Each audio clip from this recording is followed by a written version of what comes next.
ये प्रस्तुति है राज समाचार की। आप देख रहे हैं राज समाचार। मैं गायत्री देवी, जो भाजपा में पिछले 14 साल से अपना छात्र जीवन से थी और हरियाणा प्रदेश की प्रदेश महामंत्री थी, आज हुड्डा साहब के नेतृत्व में, हुड्डा साहब के परिवार में शामिल हो रही हूँ। मैं आप सभी का बहुत बहुत धन्यवाद करती हूँ। मेरे साथ पूरी टीम, कृष्णा जो प्रदेश कार्यकारिणी सदस्य है, सोनिया मलिक जो युवा मोर्चे में साथ रही मेरी टीम का हिस्सा है, और मेरे यूथ की जो टीम आई हुई है, मैं सभी का आज इस हुड्डा परिवार में, कांग्रेस पार्टी में मैं बहुत बहुत धन्यवाद करती हूँ, स्वागत करती हूँ। और हुड्डा साहब जी, आपका भी बहुत बहुत स्वागत करती हूँ कि आपने अपनी बेटी का मान सम्मान रखा। मैं बहुत बहुत धन्यवाद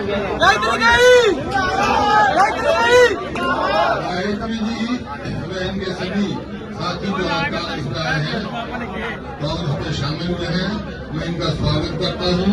जिस दलबल के साथ आए हैं सबका स्वागत करता हूँ और इनको विश्वास दिलाता हूँ कि कांग्रेस पार्टी में उनको उचित मान सम्मान और स्थान मिलेगा। पूरे मिलजुल कर कांग्रेस पार्टी की सरकार बनाएंगे और सरकार में भी पार्टी में। धन्यवाद। इलेक्ट्रॉनिक मीडिया, प्रिंट मीडिया सभी का मैं बहुत बहुत आभार व्यक्त करती हूँ। जैसा कि आप कल से और सोशल मीडिया पे, प्रिंट मीडिया में, इलेक्ट्रॉनिक मीडिया में चल रहा है, आज मैंने विधिवत रूप से कांग्रेस ज्वाइन की है और कांग्रेस मैंने हुड्डा साहब के नेतृत्व में ज्वाइन की है।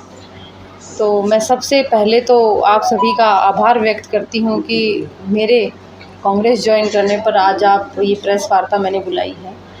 और इसमें मैं आपको एक बात कहना चाहूँगी कि पिछले 14 वर्षों से अखिल भारतीय विद्यार्थी परिषद से मैंने अपना राजनीतिक जीवन शुरू किया। एक छात्र जब पढ़ाई करता है और पढ़ाई करके आगे बढ़ता है, बहुत सारे विचार उसके मन में आते हैं और उन विचारों को आगे लेकर वो बढ़ता है। मैं उस विचार के साथ जुड़ी थी और छात्रों के हितों की आवाज़ भी लगातार उठाती रही। फिर उसके बाद भारतीय जनता पार्टी में सदस्यता अभियान चला और फिर उसके बाद जिला महामंत्री मुझे महिला का बनाया गया।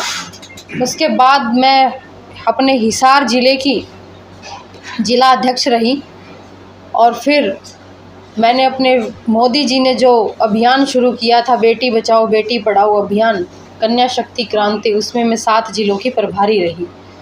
प्रभारी रहने के साथ साथ अनेकों प्रकार के ऐसे कार्यक्रम, चाहे वो कार्यक्रम केंद्र के हों, चाहे वो कार्यक्रम प्रदेश के हों, लगातार भारतीय जनता पार्टी की नीतियों को अपने अंदर समाहित करके लोगों में जाती रही और उनको जागरूक करती रही।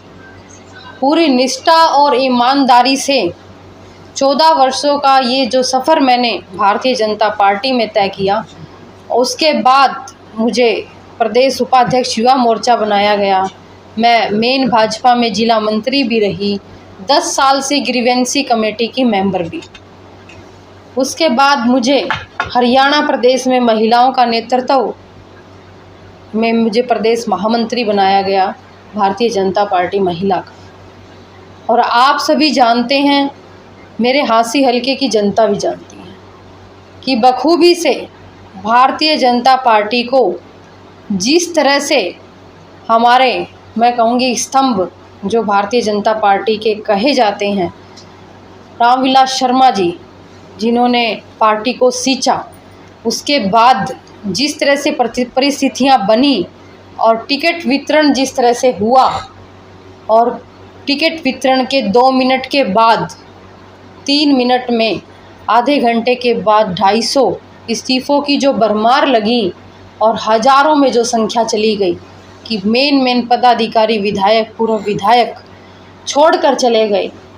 मैं हमेशा कहती थी कि संगठन की पार्टी है, बहुत अच्छे मैनेजमेंट से चलती है और पार्टी और परिवार सब एक चीज़ होती हैं, और परिवार में रहकर जब आप आगे बढ़ते हैं तो आपको बहुत कुछ सीखने को मिलता है।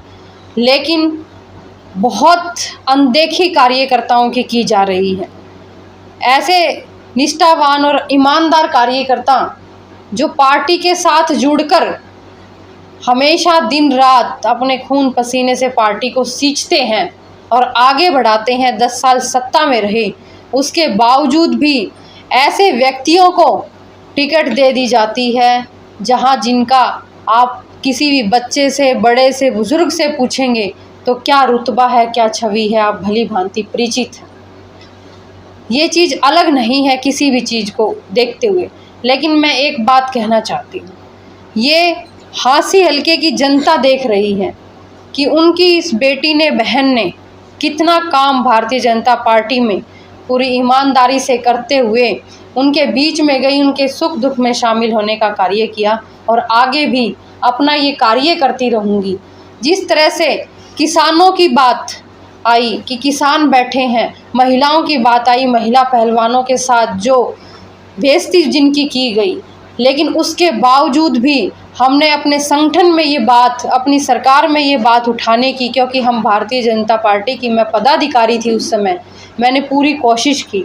जब हमारे हांसी में एक ऐसा चरम सीमा थी कि क्राइम बहुत ज़्यादा था, उस दौरान भी मैंने भारतीय जनता पार्टी को पत्राचार माध्यम से अवगत कराया, क्योंकि परिवार की बातें थी, परिवार में रहकर ही अच्छी लगती हैं। उस चीज़ को आगे निभाते हुए निरंतर काम किया। लेकिन जिस तरह से अब ये टिकट वितरण हुआ है और जिस तरह से कार्यकर्ताओं की अनदेखी की जा रही है और ऐसे ऐसे कार्यकर्ताओं की अनदेखी की जा रही है जिन्होंने पार्टी को खड़ा किया है, अपने खून पसीने से सींचा है, वो आज खून के आंसू रोने के लिए सड़कों पर से दुखी मन से मैंने पार्टी को, भाजपा पार्टी को अलविदा कहा है और हुड्डा साहब के नेतृत्व में मैंने कांग्रेस ज्वाइन की। टिकट वितरण की बात की मैं आपको एक बात बताती हूँ। मैं फौजी की बेटी हूँ और जिस तरह से मेरे फादर ने फौज में ईमानदारी से काम किया, मैंने भी भारतीय जनता पार्टी के लिए काम किया और भारतीय जनता पार्टी बार की बार आश्वासन देती रही कि आप काम करिए, संगठन देखता है, संगठन देख रहा है, संगठन की 4 आँखें हैं, संगठन की 20 आँखें हैं। लेकिन जब आपको 14 साल तक भी किसी चीज़ में कामयाबी नहीं मिलती तो आप कैसे मान लेंगे कि संगठन की 20 आँखें हैं या संगठन की 4 आँखें हैं या 100 आँखें। तो देखिए, एक तरह से मैं भाजपा के परिवार की पहले थी, लेकिन मैं उसी परिवार में रहकर आपको एक बात बताना चाहती हूँ कि जितनी समस्याओं से उनकी फांसी की इस बेटी ने अवगत कराया होगा सरकार को और संगठन को, मुझे नहीं लगता कि किसी व्यक्ति ने अवगत कराया होगा। समस्याएं जो हमारे हांसी हल्के की समस्याएं थी, लगातार मैं सरकार को पत्र लिखती रही कि ये कार्य नहीं हुआ, वो कार्य नहीं हुआ। आज आप लोगों के माध्यम से मुझे सोशल मीडिया पर, इलेक्ट्रॉनिक मीडिया पर देखने को मिलता है कि 1000 करोड़ का विकास। कहाँ है 1000 करोड़ का विकास?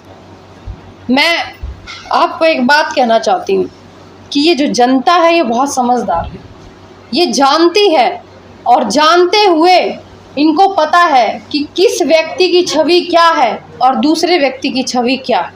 जनता संदेश देगी, जनता 8 अक्टूबर को पूरी तरह से आप देखना कि हांसी में जिस तरह से जो कमी रही है उस कमी को भली भांति परिचित है सब लोग और उस कमी को दूर करने का हम प्रयास करें। तो मैंने अभी भी आपको कहा कि टिकट की बात नहीं होती, बात टिकट की नहीं है, बात उन चीज़ों की है कि आप किसी ऐसे व्यक्ति को लाकर यहाँ पर खड़ा कर देते हो कि जिस व्यक्ति की छवि को आप एक बच्चे से, महिला से, व्यक्ति से, बुजुर्ग से पूछोगे, आप बैठे हैं यहाँ पे, पूछिए कि उनकी क्या छवि है, क्या वो व्यक्ति जनता का नुमाइंदा बनने के लायक है या नहीं है, ये जनता बताएगी। कांग्रेस मान सम्मान, कांग्रेस पार्टी ने मुझे, हुड्डा साहब ने कहा है कि आपको पूरा मान सम्मान दिया जाएगा। जिस नेतृत्व को, महिलाओं के नेतृत्व को लेकर आप चल रही हैं, जो क्षमता है आपको, उसी आधार पर हम अच्छा मान सम्मान देंगे। नेतृत्व में पत्रोच्चार के माध्यम से खुद मिलकर मैंने अपने सरकार के, अपने लोगों को अवगत कराया,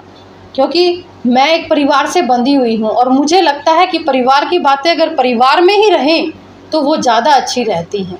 वो चीज़ें इसलिए आप सबके सामने नहीं आ पाई क्योंकि हमने अपनी परिवार के अंदर रहकर लोगों की बातों से भली भांति परिचित करवाया कि जनता का क्या मूड है, जनता क्या चाहती है, कि हम भी किसान परिवार से हैं, हम भी जवानों के परिवार से आते हैं, जवान भी हमारे भाई हैं, बेटे हैं, हमारे बुज़ुर्ग हैं, हमारे किसान परिवार से, जहाँ पूरा अन्नदाता पूरे संसार को, पूरे देश को, पूरे हरियाणा प्रदेश को, हाँसी को अन्न देता है, आप उन अन्नदाताओं का अपमान कर रहे हैं। 100% जहाँ पूरे हरियाणा प्रदेश में जहाँ भी हमारे कांग्रेस के प्रत्याशी खड़े हैं, हम उनको पूरा सपोर्ट करेंगे।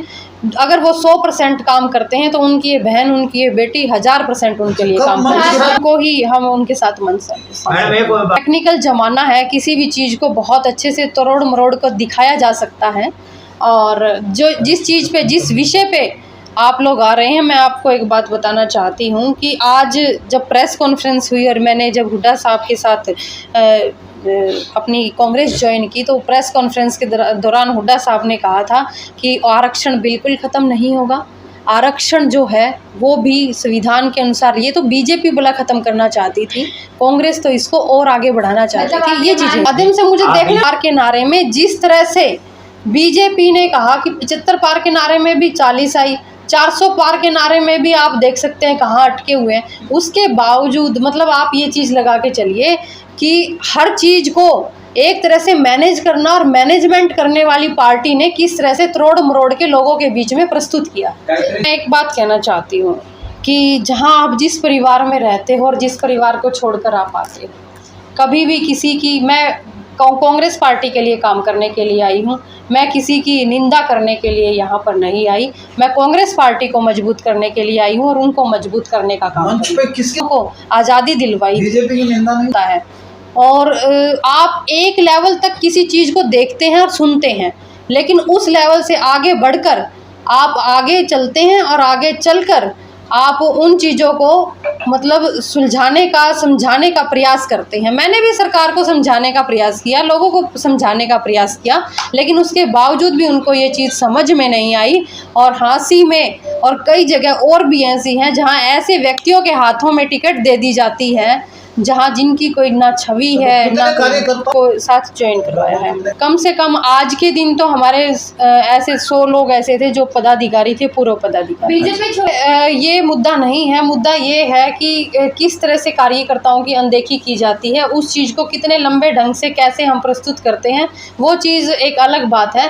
लेकिन कार्यकर्ताओं की अनदेखी बीजेपी को नहीं करनी चाहिए थी। जिस तरह से टिकट वितरण के दौरान 1000 इस्तीफे एकदम से एक दौरान आ गए, और ऐसी पार्टी जो ये कहती थी कि हम बिल्कुल पन्ना प्रमुखों तक, बूथ प्रमुखों तक हम अपने उसमें लगे हुए हैं और काम कर रहे हैं, एक ऐसी मैनेजमेंट बीजेपी ने सेट की हुई थी, और वो पन्ने उनके दूर जाते हुए हमें दिखाई दिए लोकसभा चुनाव में भी। उसका यही रीज़न था कि उस दौरान भी कुछ कार्यकर्ताओं की अनदेखी थी, जिससे उनको ना मनाया जा रहा था, ना कुछ उनको समझाया जा रहा था, ना कोई प्रयास।